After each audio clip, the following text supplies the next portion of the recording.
Media one ചാനലിലെ മൗദൂദി ദാവൂദിന്റെ ഇരട്ട മുഖം വലിച്ചു കീറിക്കൊണ്ട് സോഷ്യൽ മീഡിയയിൽ ഇടത് ആക്ടിവിസ്റ്റായ ഷമീർ ടി.പി കുറിച്ച ഫേസ്ബുക്ക് പോസ്റ്റ് വൈറലാവുകയാണ്. കഴിഞ്ഞ ദിവസം ദീപക് എന്ന ചെറുപ്പക്കാരന്റെ ആത്മഹത്യയ്ക്ക് വഴിയൊരുക്കിയ ഷിംജിത എന്ന പെൺകുട്ടിയെ ന്യായീകരിക്കുന്ന ഒരു വൈദഗ്ധ്യത്തെ ഉദാഹരിച്ചുകൊണ്ടും ഇതേ നാവുകൊണ്ട് നേരത്തെ പി ദിവ്യ എന്ന ഇടത് വനിതാ നേതാവിനെതിരെയും ഒരേ വിഷയത്തിൽ എങ്ങനെയാണ് രണ്ടു തരം ന്യായീകരണങ്ങൾ ഇറക്കിയതെന്ന് ഉദാഹരണ സഹിതം തുറന്നു കാട്ടിയ പോസ്റ്റാണ്. ലീഗുകാരിയായിട്ടുള്ള ഷിംജിതയെ പോലീസ് അറസ്റ്റ് ചെയ്തതും അത് ശരിയായില്ല എന്നും എന്നാൽ പി ദിവ്യയെ ഒരു കാരണവശാലും ജയിലിൽ നിന്ന് പുറത്തിറങ്ങാൻ പാടില്ല എന്ന് പറഞ്ഞ അതേ വിഷനാവ് എങ്ങനെയാണ് സാഹചര്യത്തിനനുസരിച്ച് പ്രവർത്തിക്കുന്നു എന്ന് ആ പോസ്റ്റ് തുറന്നു കാട്ടുന്നുണ്ട്. നാട് കാണേണ്ടതാണ്. മൗദൂദി ചാനലിനകത്തിരിക്കുന്ന ഈ വർഗീയ വിഷം മതം നോക്കി ആൾക്കാരെ ന്യായീകരിക്കുന്നതും രാഷ്ട്രീയം നോക്കി വ്യക്തികളെ വെള്ളപൂശി എടുക്കുന്ന ഒരു ശൈലി ഈ ഒരൊറ്റ പോസ്റ്റ് കൊണ്ട് നാട്ടുകാർക്ക് ബോധ്യപ്പെടുന്നതാണ്.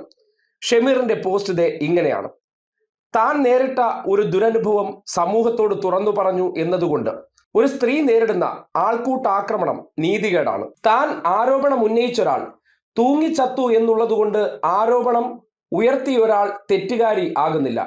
പോലീസ് അനാവശ്യ തിടുക്കം കാണിച്ചു. ഒരു സ്ത്രീയെ അറസ്റ്റ് ചെയ്തിരിക്കുന്നു. അവർ അനുഭവിക്കുന്ന മാനസിക സംഘർഷത്തിന് ആരാണ് മറുപടി പറയുക? ആരോപണ വിധേയൻ ആത്മഹത്യ ചെയ്തു എന്നതുകൊണ്ട് മാത്രം ആ സ്ത്രീ തെറ്റ് ചെയ്തെന്ന് പറയാനാകില്ല.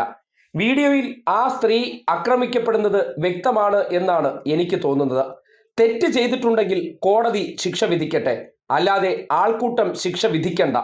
ശബ്ദം സി ദാവൂദ്, കുറ്റാരോപിത ഷിംജിത, മുസ്ലിം ലീഗ്, ജനുവരി 2026. ഇനിയാണ് ഹൈലൈറ്റ്. എല്ലാവരും ശ്രദ്ധിക്കേണ്ട ഭാഗമാണ്. കണ്ണൂരിലെ പാർട്ടിക്കാരൊക്കെ ആരാണെന്നാണ് ഇവരുടെ ഭാവം. എന്തൊരു ധാർഷ്ട്യമാണ് ഇവർക്കൊക്കെ. അഴിമതിക്കെതിരെ എന്ന ഭാവേന ഒരാൾ സംസാരിച്ചതുകൊണ്ട് ഒരു മനുഷ്യൻ ആത്മഹത്യ ചെയ്തിരിക്കുന്നു. ആ ആത്മഹത്യക്ക് ആരാണ് ഉത്തരം പറയുക? ഒരു മനുഷ്യൻ ആത്മഹത്യ ചെയ്തു എന്ന ഒറ്റ കാരണം തന്നെ മതി പി ദിവ്യയെ എന്നേക്കുമായി ജയിലിൽ അടയ്ക്കാൻ. ഫ്യൂഡലിസത്തിന്റെയും അധികാര ഘടനയുടെയും ആൾ രൂപമായി മാറിയ ആ സ്ത്രീ കോടതിയോ നിയമമോ ഒന്നുമല്ല ഈ വിഷയത്തിൽ നാം നോക്കേണ്ടത്. സമൂഹത്തിന്റെ കൃത്യമായ പ്രതികരണമാണ്. ശബ്ദം സി ദാവൂദ്, കുറ്റാരോപിത പി ദിവ്യ, CPIM, ഒക്ടോബർ 2024. മതവർഗീയത എങ്ങനെയാണ് ഒരു മനുഷ്യന്റെ സാമൂഹ്യ ബോധത്തെയും നീതിബോധത്തെയും സ്വാധീനിക്കുക എന്നത് ഈ രണ്ട് വീഡിയോകളും കണ്ടാൽ മനസ്സിലാകും. സി ദാവൂദിനെ പോലുള്ള മതരാഷ്ട്രവാദികളുടെ ബൗദ്ധിക നേതൃത്വം അംഗീകരിച്ച മുസ്ലിം ലീഗാണ് കേരളം ഭരിക്കാൻ ശ്രമിക്കുന്നു എന്നത് അതിഭീകരമായ ഭയം ഉൽപ്പാദിപ്പിക്കുന്നുണ്ട്.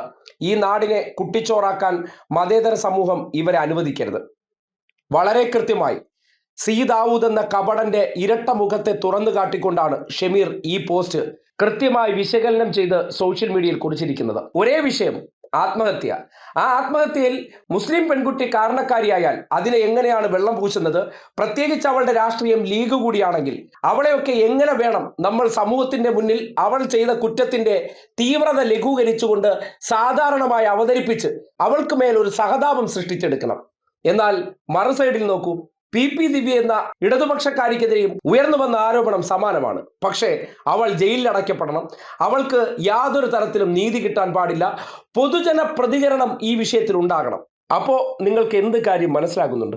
ഈ മതവിഷങ്ങളെ ഓരോ മാധ്യമങ്ങൾക്കുള്ളിൽ ഇരുത്തിക്കൊണ്ട് എങ്ങനെയാണ് ജാതിയും മതവും തിരഞ്ഞ് കുറ്റകൃത്യങ്ങളിൽ ചിലരെ വെള്ളപൂശുകയും മറ്റു ചിലരെ കല്ലെറിയുകയും ചെയ്യുന്ന ഇവരുടെ മനോഭാവത്തെക്കുറിച്ച് നാട് തിരിച്ചറിയേണ്ടതുണ്ട്. പി ദിവ്യയും സ്ത്രീയാണ്, ഷിംജിതയും സ്ത്രീയാണ്. പക്ഷേ ഷിംജിത തട്ടമിട്ട സ്ത്രീയാണ്, മറ്റത് ഇടതുപക്ഷത്തിന്റെ ഭാഗമായ സ്ത്രീയാണ്. ഷിംജിത സംരക്ഷിക്കപ്പെടേണ്ടവളും പി ദിവ്യ ആക്രമിക്കപ്പെടേണ്ടവളുമാണ്. നോക്കണേ, മതം തലയ്ക്ക് പിടിച്ച വർഗീയവാദിയുടെ മനസ്സിലിരിപ്പ്. അത് കൃത്യമായി തുറന്നു കാട്ടിക്കൊടുത്ത ഷമീർ ടി.പിയുടെ ആ പോസ്റ്റ് ജനം ശ്രദ്ധിക്കേണ്ടതുണ്ട്. അതുകൊണ്ട് തന്നെയാണ് അതിനെ ഇങ്ങനെ ഒരു വീഡിയോ ആയിട്ട് അവതരിപ്പിച്ചിരിക്കുന്നത്.